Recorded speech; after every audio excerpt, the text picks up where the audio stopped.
Erev Tov, bonsoir. Au Hashem, on a ce mérite de pouvoir, dans cette nuit de Hoshana Rabbah, prendre des énergies et tout bouger dans le bon sens. Parce que c'est une nuit incroyable, c'est un moment incroyable. On sait que les portes du ciel continuent à être ouvertes et on peut faire bouger Bezrat Hashem beaucoup de bonnes choses pour que des bonnes choses qu'on nous a promis, on aille vers d'excellentes choses. Amen. Bezrat Hashem dans tous les domaines. Alors je voudrais, si vous voulez bien, explorer avec vous un texte de la Gemara. Dans Avodah Zarah, c'est une Gemara dont vous avez peut-être entendu parler une fois.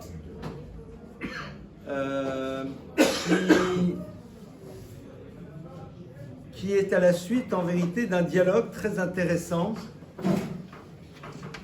qui existe entre Akadosh Baruch Hu et les nations du monde. Il y a un dialogue comme ça qui s'installe entre Akadosh Baruch Hu et les nations du monde. C'est tout au début de la Gemara Avodah Zarah. Hop là. La Gemara nous dit que à la fin des temps, Akadosh Baruch Hu va venir, va prendre un Sefer Torah, le mettre en son sein, et il va dire que celui qui s'est occupé de cette Torah, qui vienne et qui reçoive sa récompense. La Gemara développe et dit que les nations du monde viennent, ils arrivent, et chacun dit nous on veut, et nous on a fait, etc. Il y a tout un dialogue qui se met en place. De manière très intéressante, ils disent, alors c'est une Gemara incroyable à analyser sur chaque mot, comme on doit analyser une Gemara d'ailleurs. Et Rome vient, tout le monde vient, ils disent ouais, non, on a fait plein de choses. Tout ça, on l'a fait que pour le clan d'Israël. Juste une parenthèse, Akadosh Baruch Hu leur dit Shotim Sheba Olam, espèce d'imbécile, espèce de fou. Tout ce que vous avez fait, c'est que pour vous. C'est pas le sujet essentiel, mais c'est juste quelque chose d'important à savoir. La question qui se pose, c'est que quand ils viennent et ils disent ouais, nous, ce qu'on a fait, tout ce qu'on a construit, tout ce qu'on a mis en place, tout ça, c'est que pour le clan d'Israël. Que pour le clan d'Israël. Akadosh Baruch Hu aurait dû leur dire Chakranim, bande de menteurs. Vous êtes des menteurs, pas vrai. Chakranim, bande de menteurs, tout ce que vous avez fait, c'est pour vous. Alors là-bas, c'est pas du tout ce qu'il leur dit Shotim, bande d'imbéciles. C'est pas des imbéciles, ce sont des menteurs. Ça m'explique la chose suivante. Ils disent non, ce sont des imbéciles. Parce qu'il suffisait juste au moment où ils faisaient les choses, dans leur tête, d'avoir l'idée qu'ils faisaient ça pour le peuple juif, pour que ce qu'ils faisaient pour eux, eh bien, prenne une autre dimension. Vous êtes bêtes. C'est comme quand on vend quelque chose. On le vend, évidemment, c'est pour gagner notre vie. Et si au moment où on vend l'objet, on se dit « Ouais, je suis content parce qu'en vendant cette chose à l'autre, alors l'autre va être content parce qu'il aura ce dont il a besoin. » C'est un acte de chesed. Et donc tout change. Chauffeur de taxi, tu fais du chesed. Parce que grâce à toi, il y a quelqu'un qui peut se déplacer d'un endroit A vers un endroit B. Et s'il y a de la pluie sans être mouillé. Maintenant, pour que tu puisses te déplacer, il faut bien que tu lui demandes de l'argent. Parce que sinon, il faut que ta voiture, t'aies ce qu'il faut. Et il faut payer l'essence. Sinon, tu ne pourras pas faire. Aval Bémet, ce que tu fais, c'est un acte de chesed. Shotim, bande d'imbéciles. Il fallait juste avoir la bonne pensée. Si vous aviez eu cette pensée-là, alors les choses auraient été différentes. Même si le but premier, c'était vous. Mais le fait d'avoir eu envie d'en faire profiter le clan d'Israël aurait fait que ce que vous êtes en train d'exprimer aurait été accepté, ce qui ne sera pas le cas. Je ferme cette parenthèse, et c'est important de le savoir, que dans la vie, même les choses que l'on est obligé de faire, si dans notre tête, au moment où on les fait, on a une vision différente de l'acte que l'on est en train de faire, celui-ci prend une dimension radicalement différente. Et donc le dialogue continue, et puis à la fin, ils arrivent à cette proposition, ils vont lui dire « Ribono Shalolam, maître du monde, tenalo numerosh. Ok, on n'a pas fait la Torah, tu peux nous la redonner. Donne-nous-la, on est prêt à la faire. » Akadosh Baruch Hu leur dit « Bande d'imbéciles, celui qui s'est occupé de préparer Shabbat pourra manger Shabbat. C'est trop tard. Mais néanmoins, allez, ok, je vais quand même tenter. Et leur dit, mitzvah kala yeshli, j'ai une mitzvah légère, le Souka Shema, et son nom c'est Souka. Le Chouv Arasu Ota, allez faites-la. Alors, la Gemara dit, mais comment c'est possible? Comment c'est possible? Alors, la Gemara nous dit, non, Kadosh Baruch Hu, malgré tout, dit, allez, même si dans l'absolu c'est trop tard, je vous laisse une session de septembre. La Gemara nous dit, Vama ekare la mitzvah kala. Pourquoi ça s'appelle une mitzvah facile, légère? Mishum de l'Aïd Bechesron Kis. Parce qu'elle coûte pas cher. Pas très compliqué. Hein. Un de mes maîtres nous a raconté comment il a fait une souka dans les camps de concentration. Il nous a dit, on a mangé dans la souka dans les camps. Comment ils ont fait? Le Rouv, il nous avait dit ça. Il dit, on s'est retrouvé dans le camp, il y avait une baraque, et le toit c'était des planches. On a discrètement enlevé une planche. Et donc, il y avait des petits interstices, on a décalé les planches les unes des autres. Comme elles n'étaient pas trop larges, eh bien ça compte comme un srach. Et donc on venait manger là-bas tous les jours.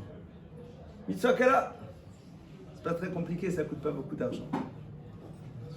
La Gemara continue et nous dit, Miyad kol echad ve'echad notel voler vosesuka b'rosh gago.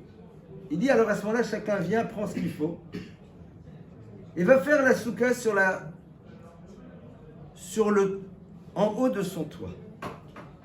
V'akadosh Baruch Hu madir alem chama b'tkufat Tammuz. Akadosh Baruch Hu sort à ce moment-là un soleil hallucinant. V'chol echad ve'echad mevet b'sukato v'yotze. Et chacun sort et donne un coup de pied dans sa souka et s'en va. Alors, la Gemara continue et nous dit, mais mitzter patur mina souka. C'est quoi le problème? Si tu souffres dans ta souka, tu peux sortir. La Gemara répond, elle dit, nehi de patur ba'oute nami mibate. Il dit, c'est vrai que t'es patour, mais est-ce que tu donnes un coup de pied dedans? Ok. La Gemara, a priori, elle est claire. Il ne sort pas de manière triste de la souka. Il donne un coup de pied dedans.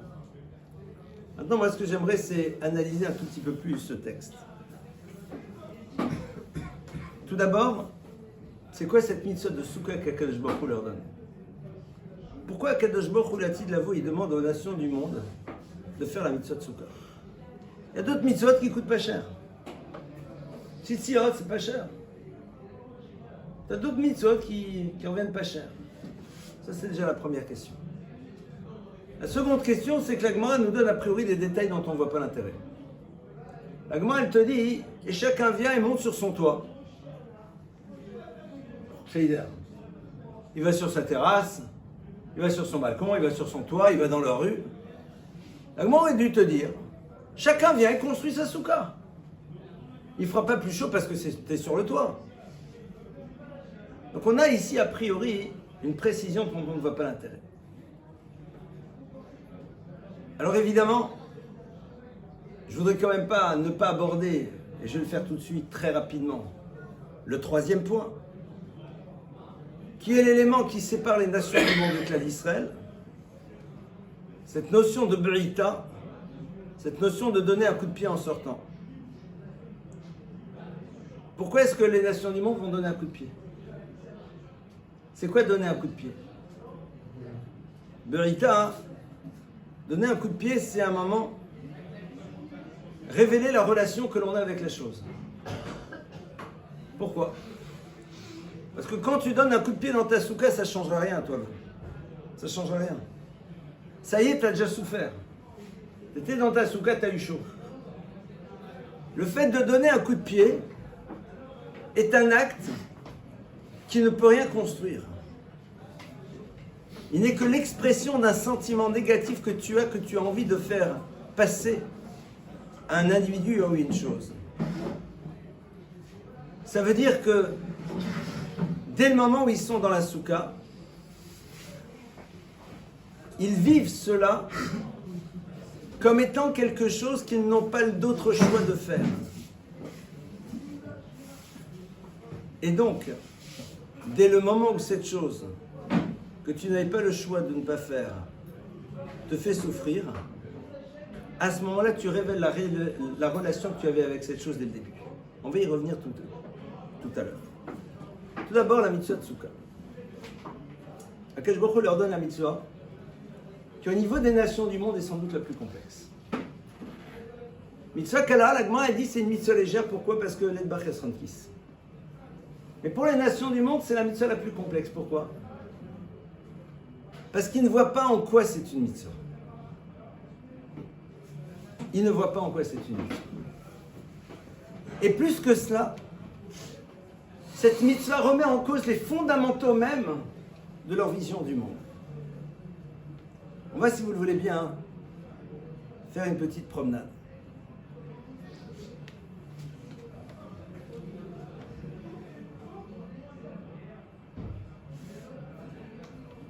Quand on a commencé le processus des fêtes avec Rosh Hashanah,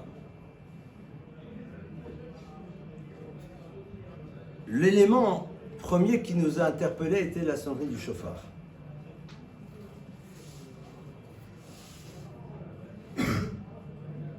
Cet élément-là, il est bouleversant parce que il nous renvoie à réfléchir sur le fait qu'on est complètement pris par les choses futiles de l'existence.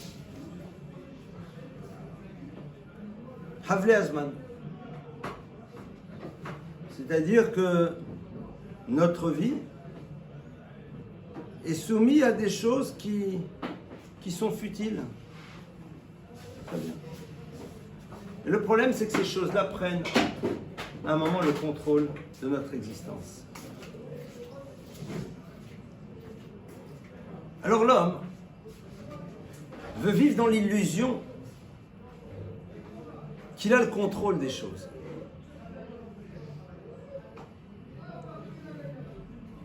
Quel est le lieu dans lequel tu contrôles? Quel est le monde dans lequel tu as la maîtrise totale et absolue? Et c'est un monde vivant, mais qui ne peut s'opposer d'aucune manière à toi. Tu es le patron absolu. Et très tôt dans ta vie, très tôt, à l'âge de 2-3 ans déjà, il y a tout un univers qui est colossal, qui est un univers vivant, et qui me donne l'impression, et pas juste l'impression, qu'a priori, je domine totalement, et qui ne peut pas s'opposer à ma volonté d'une quelconque manière. Ce monde, c'est quoi?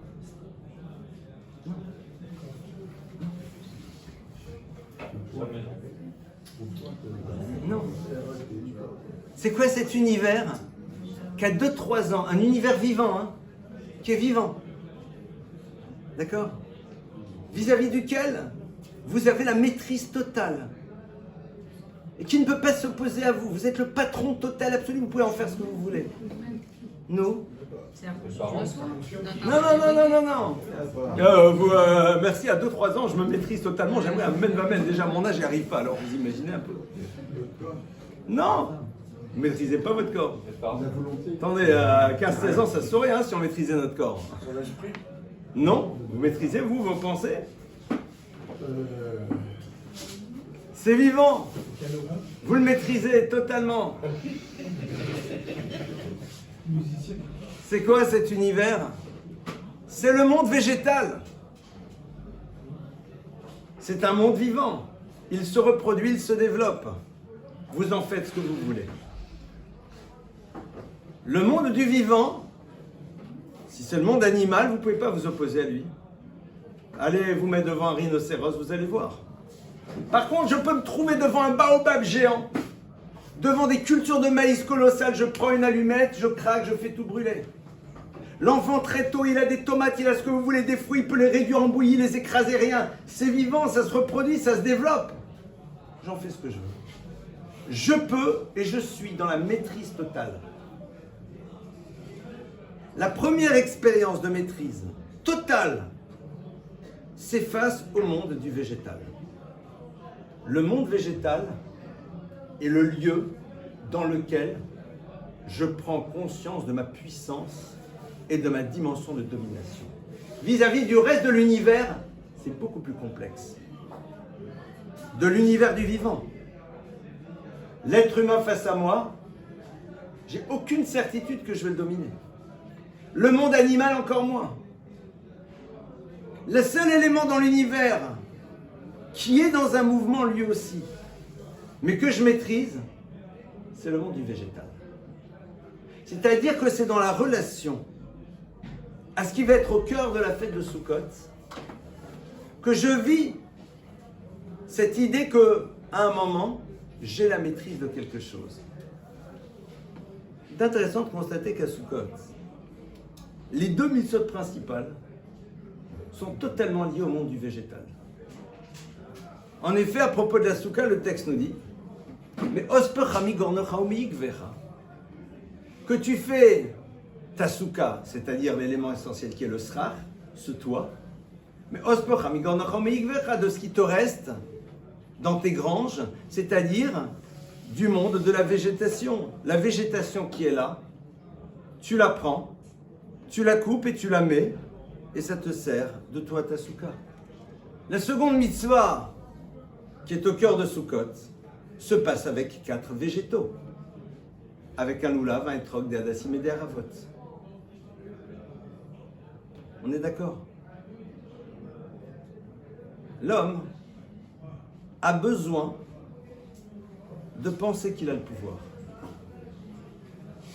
Le lieu du pouvoir, c'est sur une fraction de la nature qui est le monde de la végétation. D'ailleurs, il est intéressant de constater que dès le moment où l'homme a le pouvoir, il fait disparaître. Regardons ça dans l'extinction des espèces qui sont essentiellement liées au fait que l'homme peut les détruire. Il n'y a pas un problème d'extinction des espèces des rhinocéros parce que c'est compliqué de tuer les rhinocéros, mais dès le moment où tu as les armes nécessaires pour détruire, ben regardez les catastrophes que ça donne. Et au niveau du monde du végétal, voyons aujourd'hui tous les problèmes que l'on a dans l'univers. Pourquoi? Parce que j'ai besoin d'exprimer mon pouvoir en ne tenant pas compte de cette réalité vis-à-vis de laquelle j'ai un pouvoir. Ça, c'est en effet ce que l'humain possède. Qu'est-ce qui va se passer? Va arriver Sukkot, et quand Sukkot arrive, on nous demande justement de reconstruire une relation radicalement différente aux choses. De deux manières qui sont complètement différentes. Allez demain faire venir un journaliste étranger à Givat Shmuel, à Bnei Brak, à Jérusalem, pendant la fête de Sukkot. Et demandez-lui par exemple d'aller se promener sous votre superbe soukha qui est dans la cour. Vous lui dites, que voyez-vous cher monsieur? Et là, soukha, on va dire que vous ne l'avez même pas décoré. D'accord? Donc il y a une belle terrasse. Tiens, bien recouverte, comme ça on ne souffre pas des ardeurs du soleil. Et on déjeune sous la treille, sympathiquement. Il y a du whisky, il y a du truc, c'est sympa. Oui, qu'est-ce qui se passe? Mais je sais pas. Réunion familiale, réunion d'amis, détendue le soir, voilà, à l'extérieur, bien sympa. Cette personne ne peut même pas s'imaginer que l'on est Betsila des Memnout à l'ombre de la Emouna. Cette personne ne peut même pas s'imaginer comment on est en train d'ingérer de la nourriture. Chaque fois qu'on est installé dans cette soukha, chaque seconde, on est en train d'accomplir une mitzvah incroyable. Après, amenez-le dans la synagogue. Au moment où on secoue. Dites-lui, qu'est-ce que vous voyez? Là, il commence à se poser des questions. Vous connaissez l'histoire de cette personne qui, aux États-Unis, pas juive, un jour a vu comme ça un juif qui sort d'une superbe voiture, comme ça, avec ses 4 espèces. Il s'est dit, tiens, c'est bizarre, le gars, il sort un gros PDG, il sort avec... Qu'est-ce qu'il va faire? Il voit qu'il rentre dans une synagogue. Alors, bonhomme, il n'ose pas rentrer dans la synagogue, il se met sur la fenêtre, et il écoute. il regarde. Et puis, on est en plein Hallel. C'est une synagogue ashkénaze et il comprend tout de suite pourquoi. Et puis, il redescend quelques secondes après, il dit à son copain, non, j'ai compris, c'est une bande de fous, c'est un asile. Il dit, pourquoi? Il dit, alors, ils étaient dans le Hallel. Et dans le Hallel, on secoue à Hodou Hashem. Et puis, à un moment, Ana Hashem Oshiana.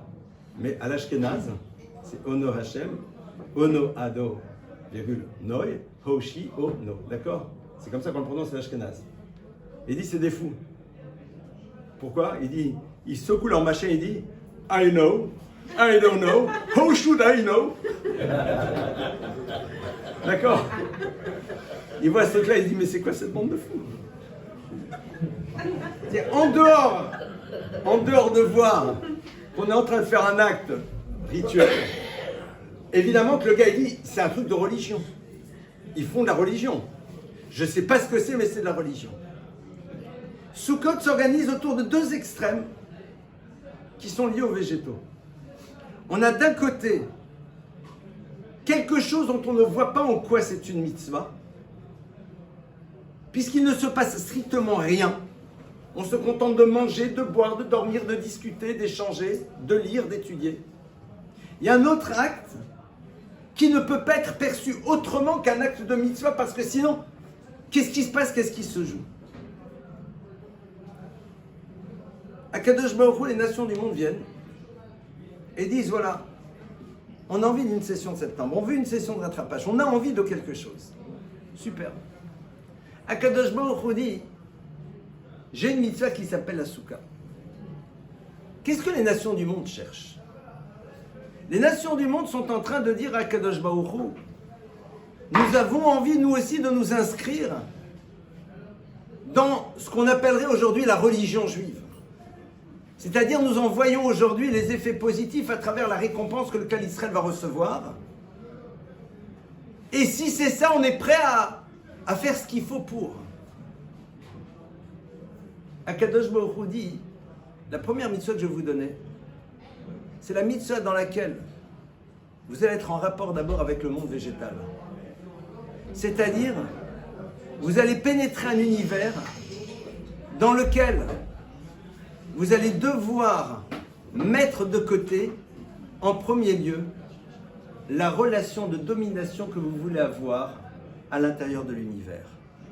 La première chose que j'attends de vous, c'est que vous compreniez que vous dépendez de celui-ci et qu'en effet la souka qui va se faire avec ce végétal, c'est ce végétal qui va vous permettre à vous de vous élever. C'est-à-dire que cette chose-là va être le support de ce qui vous permet d'accéder à ce que vous désirez le plus, c'est-à-dire recevoir maintenant le mérite de faire partie de ceux qui ont une récompense de la part du Créateur de l'univers. Donc c'est déjà poser un autre regard. Je ne peux pas être dans le mépris d'une chose qui va être le support de ce qui me permettra d'atteindre un niveau incroyable. Mais Akadosh Baruch Hu ne leur donne pas le loulav. Pourtant, s'ils sont dans des pays chauds, c'est pas très compliqué. Hein. Un étrog, ça pousse. Un loulav, ça se trouve. Des hadassim, ça va. Et des haravot, tu vas au bord du fleuve, t'en coupes. Aujourd'hui, ça coûte un peu d'argent. Pourquoi? Parce que tout simplement, il y a des commerçants. Et ce qui est normal, il faut bien leur donner ce qu'il faut pour avoir un domicile. Mais si demain tu as envie, tu habites en Corse, tu habites en Calab, tu habites là où tu veux, tu viens, tac, tu prends ton machin, etc. Salut tout le monde. Akadosh Baruch Hu ne veut pas leur donner cette mitzvah.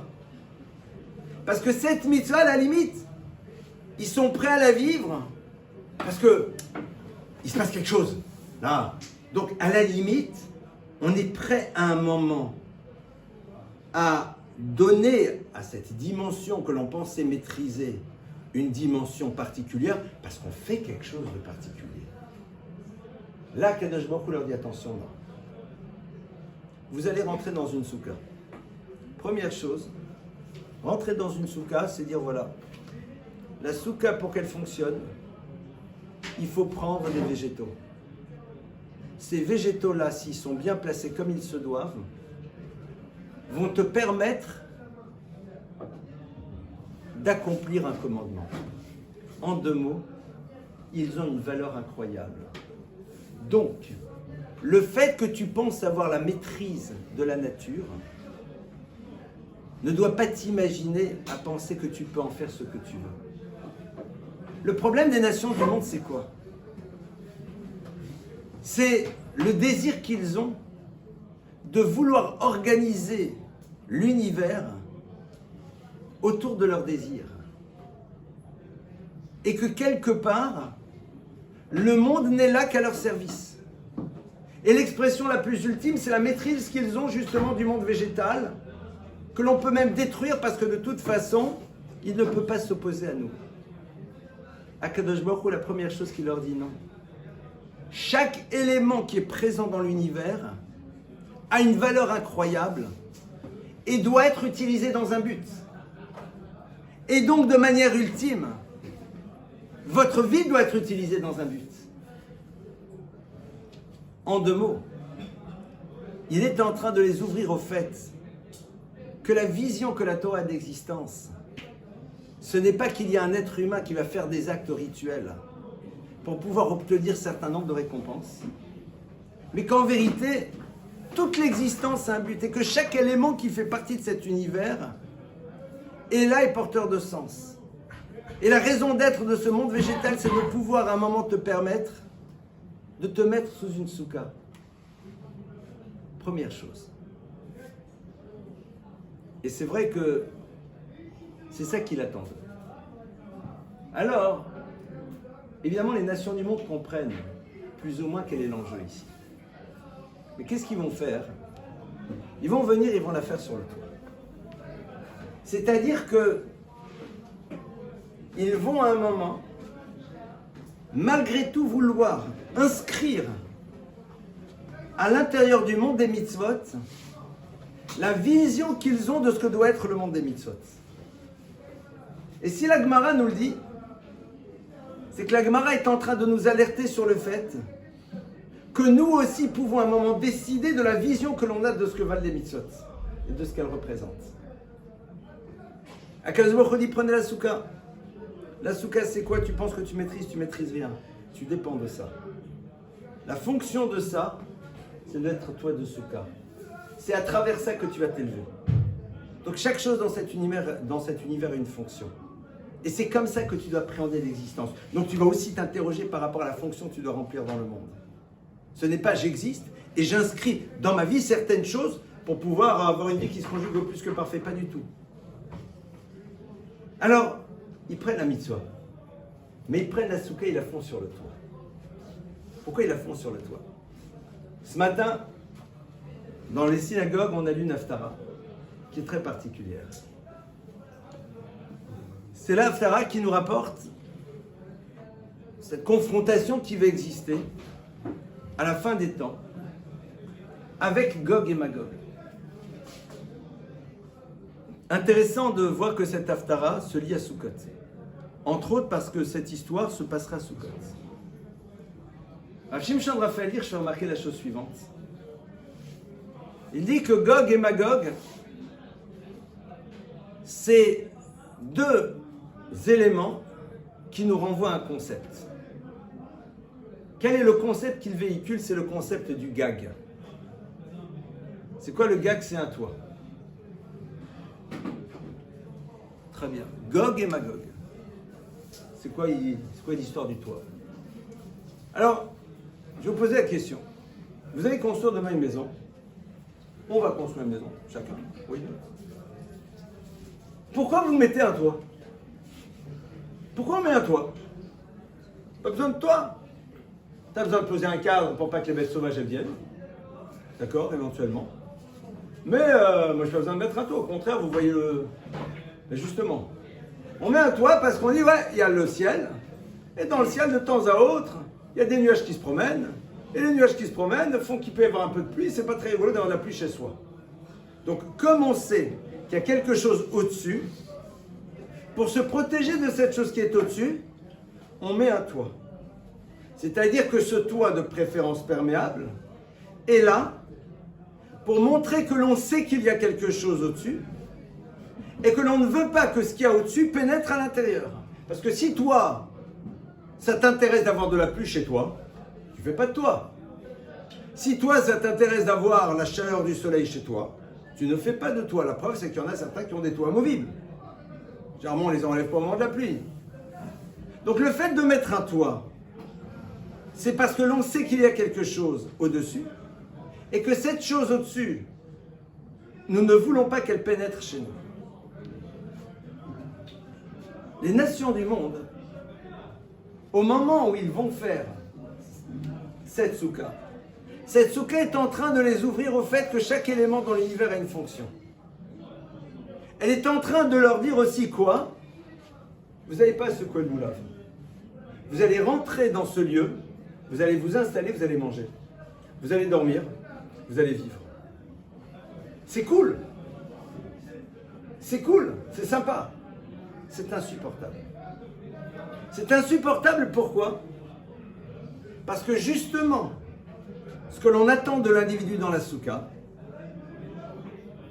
c'est que il réalise que chacune de ses actions qui semblent être banales sont porteuses de sens et le lient au créateur de l'univers. Alors les nations du monde prennent leur soukha et la font sur le toit. C'est-à-dire décident de donner à la soukha une dimension rituelle en la mettant sur le toit. C'est-à-dire c'est quelque chose, c'est un truc du bon Dieu.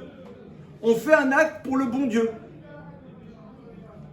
Le toit de Gog et Magog, c'est quoi? C'est dire, nous savons que Dieu est présent,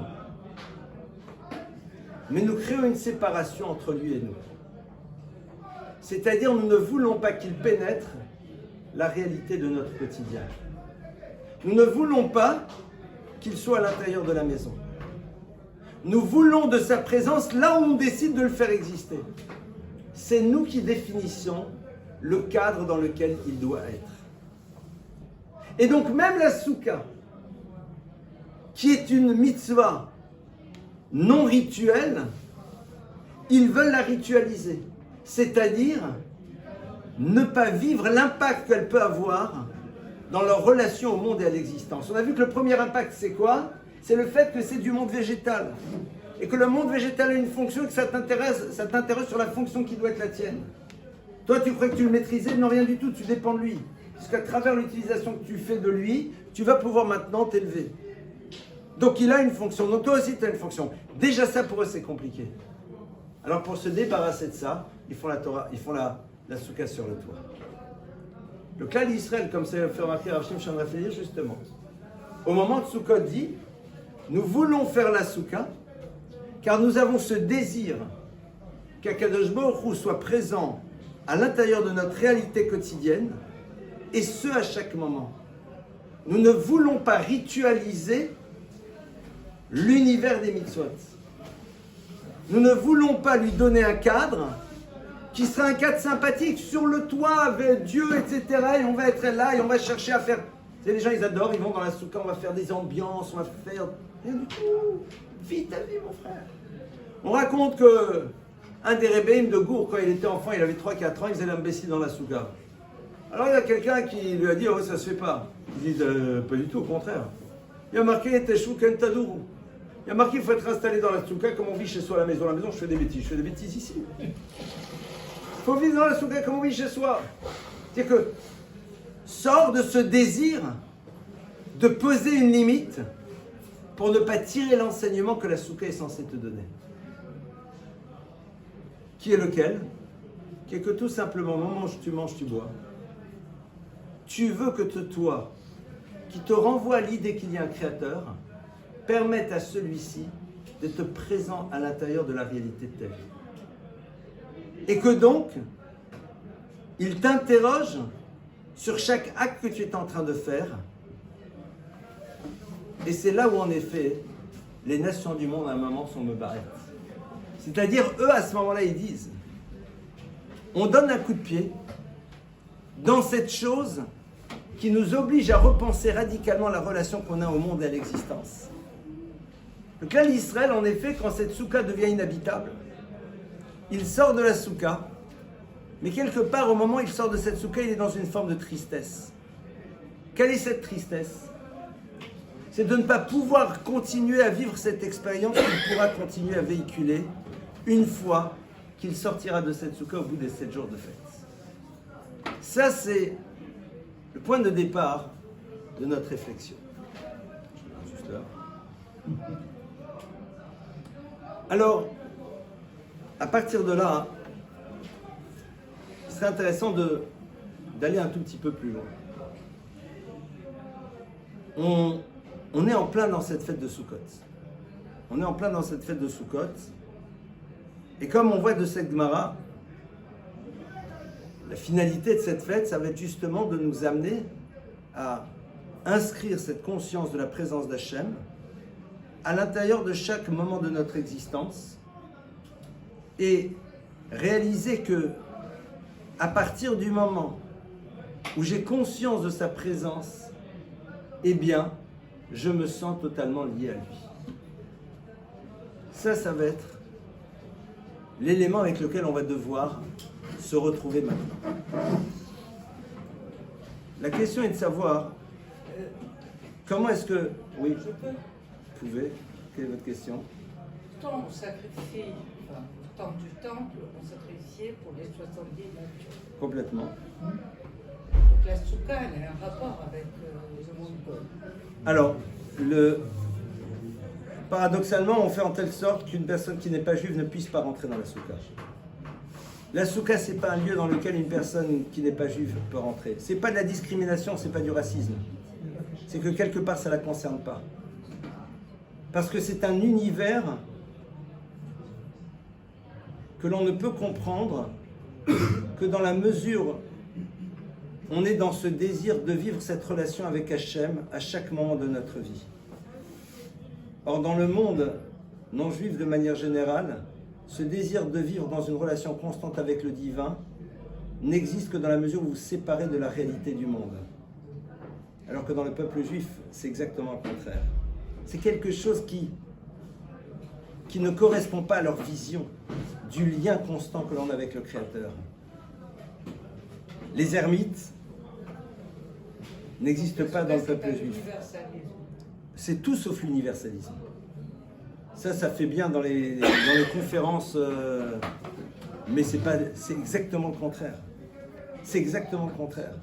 La soukha, c'est tout sauf l'universalisme. C'est le lieu qui appartient au peuple juif et exclusivement au peuple juif. Parce que justement, il est le lieu dans lequel on dit le lien avec Hachem, il existe dans ta vie réelle. Il y a marqué que si un couple peut avoir sa soukha privée, il est dans sa soukha privée, il vit sa vie de couple. Et sa conjugalité dans sa soukha privée. Parce qu'à chaque moment, justement, Akadosh Baruch Hu est là. Et on est dans cette conscience. Les nations du monde, en effet, on offre pour elles, pour leur montrer que le Klal Israël leur demande de s'interroger sur leur singularité à elles. Et lui est dans sa singularité. C'est pour ça qu'on les compte. Pour dire que chacune d'entre elles est une réalité en tant que telle et qu'elle doit s'interroger sur la place et la fonction qu'elles doivent remplir dans l'économie de l'univers. Parce qu'aujourd'hui, l'universalité, c'est le désir de faire disparaître la singularité qui crée une obligation particulière et qui ne garde de sa singularité que des artifices et des oripeaux qui donnent une illusion de différence, mais qui en vérité ne changent rien dans la réalité et dans la manière d'appréhender l'existence. Clairement. Et ça, c'est quelque chose dont il faut bien avoir conscience. Aujourd'hui, l'universalisme, c'est viens avec tes minagim, quoi, viens avec tes ambiances. Mais surtout, vis la vie comme moi je te le propose. Pose le regard sur la vie comme moi je te le propose. Sois identique à moi. Donc perds ta singularité surtout. Et c'est pour ça que c'est important. Et c'est sur ça qu'en effet je voulais continuer. C'est que quand on sort de Sukkot, on se retrouve donc dans cette dimension particulière et unique du Klal Israël face aux nations du monde. Et la question elle est de savoir comment est-ce qu'on va le transporter.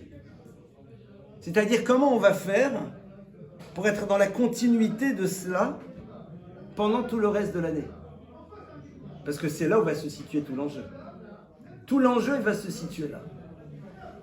Alors, Sukkot se termine par quoi? Sukkot se termine par une fête particulière qui est Shmini Atzeret.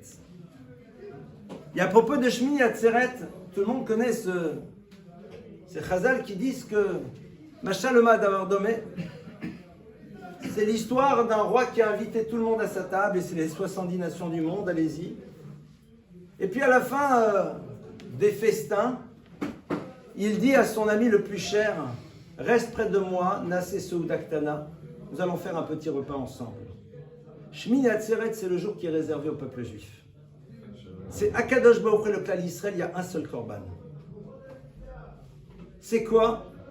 C'est le jour dans lequel, en effet, on va se retrouver maintenant avec cette Atzeret, c'est-à-dire ce moment d'arrêt, ce moment dans lequel on va créer une relation intime avec Akadosh Baruch Hu. Comment est-ce qu'on fait? Et ce jour va coïncider avec cette fête qu'on appelle Simchat Torah. Shmini Atzeret, c'est Simchat Torah. Qu'est-ce qui se passe à Simchat Torah? Si demain, je viens et je vous dis, voilà, nous allons célébrer la conclusion d'une étude sur Proust, sur machin, sur Zola, sur ce que vous voulez, ou dans l'Iliade, Homère, enfin, d'accord? Un truc bien comme ça, bien chamel, avant, non? Donc je dis, voilà, donc je vous invite. Voilà, nous avons conclu l'étude de l'Iliade et l'Odyssée, de le machin, etc. Là.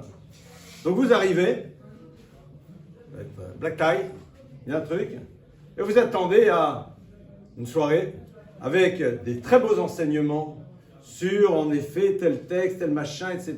Puis une petite réception et des petits fours. Puis vous rentrez, et vous voyez une bande d'individus qui ont les livres de Homère, de l'Iliade, de l'Odyssée, de Proust, en train de sauter dans tous les sens. Vous dites, ils ont fumé. Et on ne sait pas ce qu'ils ont fumé. On s'attend à tout sauf à ça. À tout sauf à ça. Donc demain, je vous invite, je vous dis, voilà, nous allons célébrer la conclusion de l'étude de l'intégralité de la loi juive, etc. Au cours de... Vous attendez à quoi?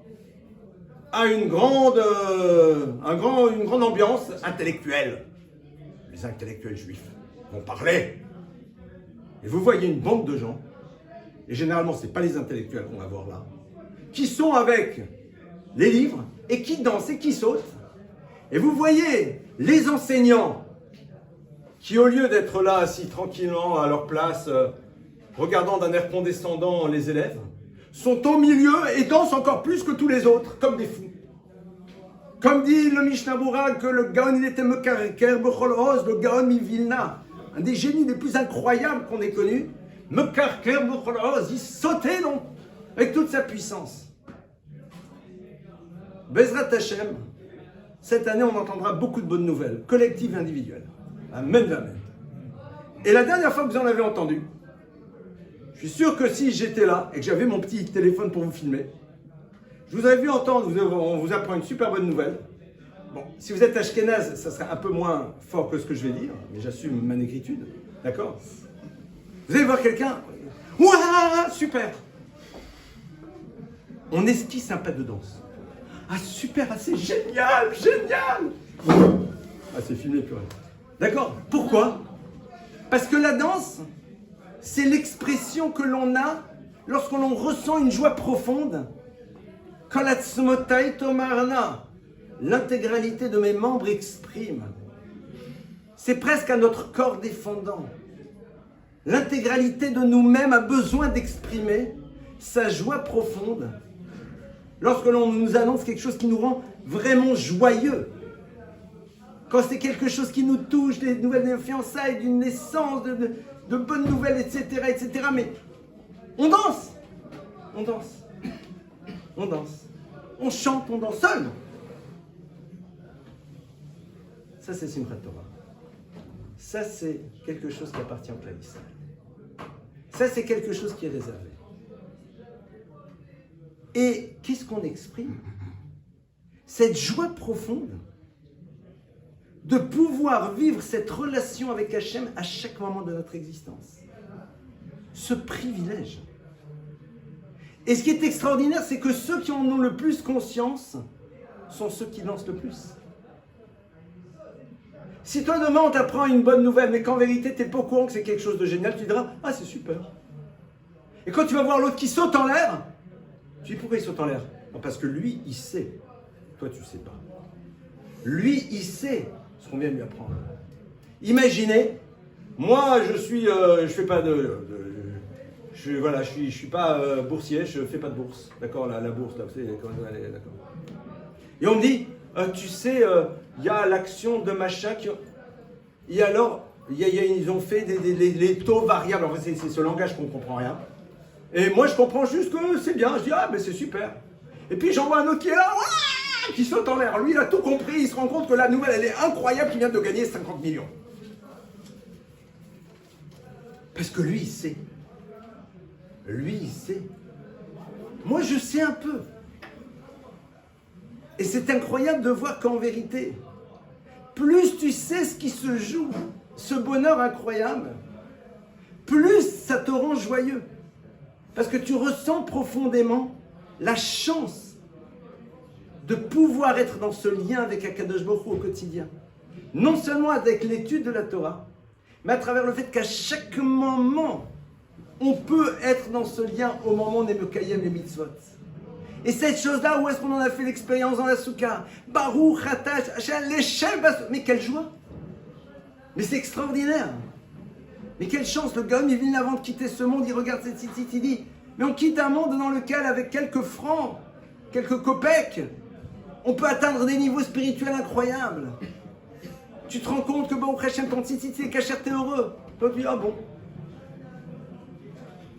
Ça, c'est ce qu'on a essayé de faire. Et ça, les nations du monde, ils vont sur le toit, ils disent, non, non, non. On ne veut pas vivre de cette manière. On ne veut pas être heureux de ressentir qu'à chaque moment de notre vie, si on lui donne du sens, on se rapproche d'Hachem. On veut catégoriser les choses. Il y a l'univers du religieux, il y a l'univers de l'étude, il y a l'univers du machin, et ça s'arrête là. Ça, c'est malheureusement, même si cette phrase peut être entendue au premier degré, mais j'ai dit au second degré, ça, c'est quand on veut faire du judaïsme une religion, quand on veut faire de son étude des colloques, et quand, en effet, on ne veut pas se laisser bouleverser par le message que la Torah nous apporte. Demain, on va faire le tour de demain tout à l'heure, cette fois, avec les Hoshanot. Et on va faire quelque chose. Et ce qu'on va dire, on va prendre des haravot et on va les frapper par terre. Et on va dire, Yiratson aboher b'minag alvim, c'est le minag d'envim. Mais qu'est-ce que tu es en train de faire? Tu prends 5 feuilles de saule et tu les frappes par terre. Les Sfarim disent, le saule, c'est celui qui n'a ni le savoir ni la pratique. Pas malheureusement parce qu'il n'a jamais eu cette chance. C'est celui qui n'est pas intéressé. La pratique me prend la tête et le savoir que j'ai besoin de savoir. Et lui, il est là. Hein. Et on le frappe par terre. On lui dit attention. Ne t'imagine pas que ta manière dédaigneuse de voir la Torah et les mitzvot te donne de la grandeur, bien au contraire. Et en même temps, la personne qui nous voit faire ça dit à Bocher, mais qu'est-ce que vous faites? Abocher b'minag anvim. Nous savons que les Nvim, les prophètes du Klal Israël, nous ont dit qu'à travers ce geste se passent des choses incroyables dans les mondes supérieurs. Et nous le faisons parce que nous avons confiance que ce que nos Chachamim nous ont dit, c'est quelque chose qui nous amène extrêmement haut. Et c'est ça en effet le lien que l'on va voir. On a ces végétaux. Dans l'herba minime, on va regarder avec attention. On a l'impression que c'est presque obsessionnel. Il n'y a pas un petit truc, un petit point noir sur la pointe du hétrog. Est-ce que le loulav est fermé? Vous allez dire, mais laisse tomber, mais la symbolique y est. Non, parce qu'en même temps, on a conscience que ce lien avec Akadosh Baruch Hu, c'est aussi savoir que chaque détail qu'il nous demande est quelque chose qui a une valeur incroyable. Et qu'on n'est pas juste dans une problématique de symbolique. On est aussi dans le désir de percevoir que chaque élément que la Torah nous demande de mettre en place dans notre vie a une force et un impact incroyable. Et c'est en gardant cet état d'esprit-là que Bezrat Hashem, nous ouvrons à une année merveilleuse dans tous les domaines.